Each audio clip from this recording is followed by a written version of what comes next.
Hey, what's up? It's Boss. Today we are making a smoky, savory hot sauce that I call the brown note. Let's check it out.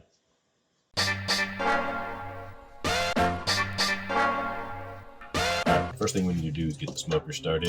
This is a pellet-fed electric smoker. I'm gonna do this at 225.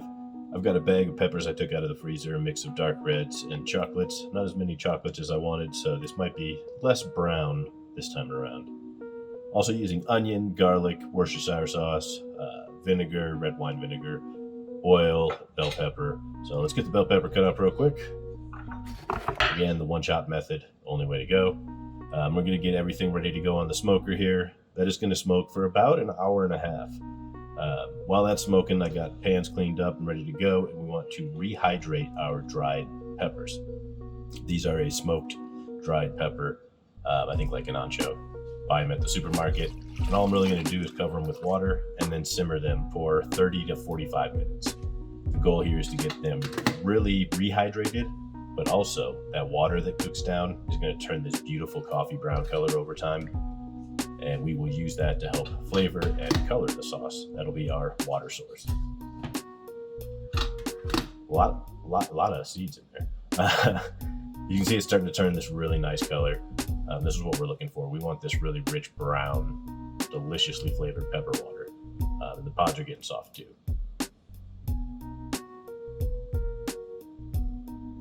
So at this point, we're just going to load up the blender with the peppers out of the pan.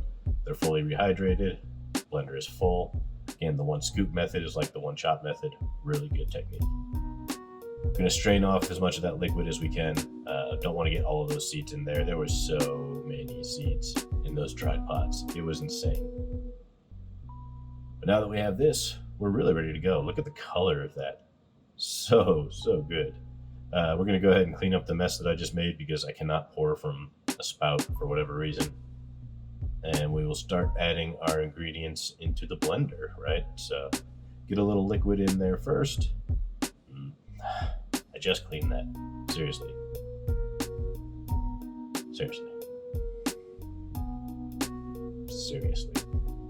Whatever. Okay. This is easier to pour without making a mess. A little more red wine vinegar in here. We want to make sure we have that good flavor, that good acidity. Not a ton. Didn't measure. To taste, I believe is how they say that. A little bit more Worcestershire. You say and add to taste as well. All right, off of the smoker, these peppers, again, we're not trying to really dry them out. We're just trying to get them a smoky flavor. They look ready to go. The garlic was smoked out there as well, and so was the onion. I'm gonna put everything into the blender, make this as easy as possible. I should have done the one scoop method. I don't know what I was thinking. See how repetitive this is? Much easier to do one scoop. All right, yeah, just dump everything in there. Still got to deal with the onion. That needs to be chopped up. Wow, more just thrilling footage here. I know what you're thinking. I think because of the layers, the one chop method has a little bit of a struggle on onions, and you'll see here, like I've got a couple of slices going here, and there it was. Like, we're gonna add this to the blender. And that is our final ingredient. Okay. I think I'm ready to be done here. Blend everything up. Start again at low. Work my way up to just insane speeds until it gets the right consistency. Check to make sure there was no chunks that floated to the top. Maybe there was a piece of onion in there that didn't want to go. I'm going to add a little bit more of the brown water just so that we can get that color and the consistency, because we're going to cook it down. We want to have plenty of liquid in there so we don't end up with a paste. Don't do this.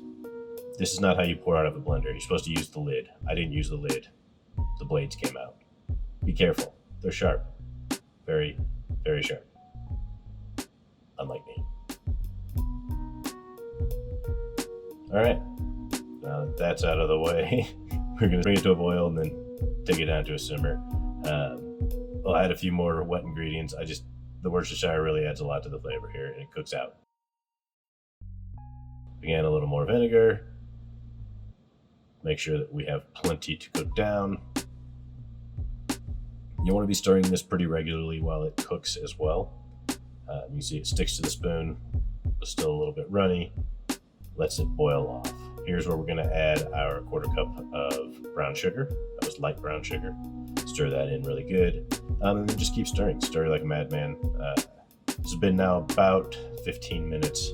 And you can see it's reduced, sticking to the spoon a lot better. And it's got a beautiful color starting to happen. Not as brown, kind of a burgundy, but I'll take it. Remove it from the heat and we are ready to strain. At this point, I'm really just kind of letting the liquid come out. I actually had to add a few times to make it work because it was too much.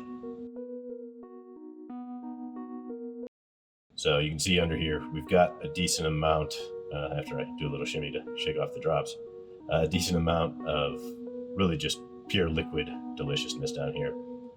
So what we're going to do now is using 2 bowls so that I can continue to strain while I start to thicken up the sauce by adding back in the mash.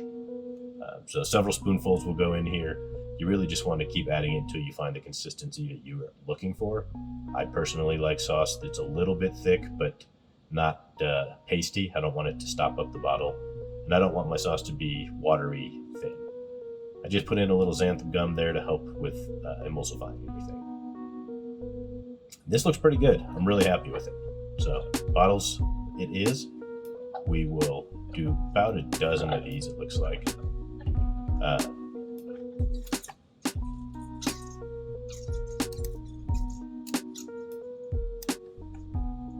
I'm kind of messy bottling. I'm terrible at it. It's this whole pouring out of a bowl thing. If you have any tips for how to better pour out of a bowl and not make a mess like this, leave them below in the comments. All right, so adjusting so that they're somewhat equally filled, we have 12 bottles of delicious looking brown-ish sauce. So we should probably slap labels on them, make them look all official. And this is the second running of the brown note. So again, it's very savory, very smoky. Ready to dive in and see how it actually tastes, right? So let's go ahead and jump down to the basement. It's tasting time.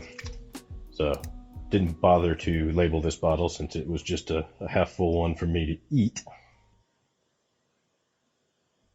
It smells, get a bit of onion, a lot of pepper. But it does have a very Sunday pot roast kind of savory smell to it. So consistency, not bad.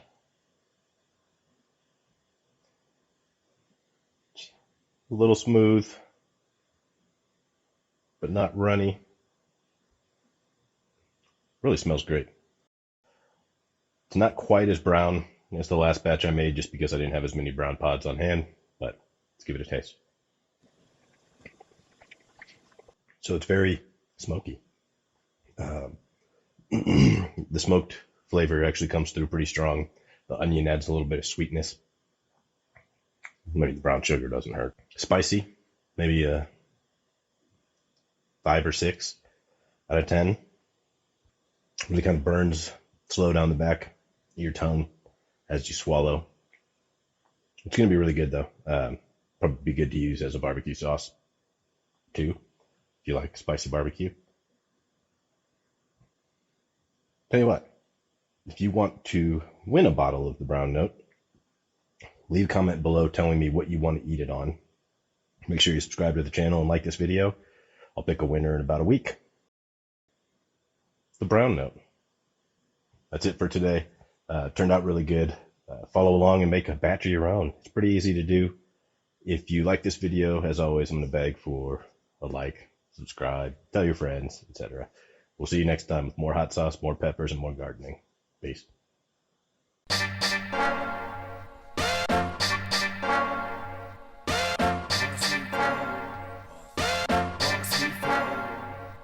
yo, I grow that hot hotness, so y'all can watch this growing journey on my way to be a botanist. I got this garden game on lock, kid. You should spice it up and grow like bosses. I grow that hotness, so y'all can watch this growing journey on my way to be a botanist. I got this garden game on lock, kid. You should spice it up and grow like bosses.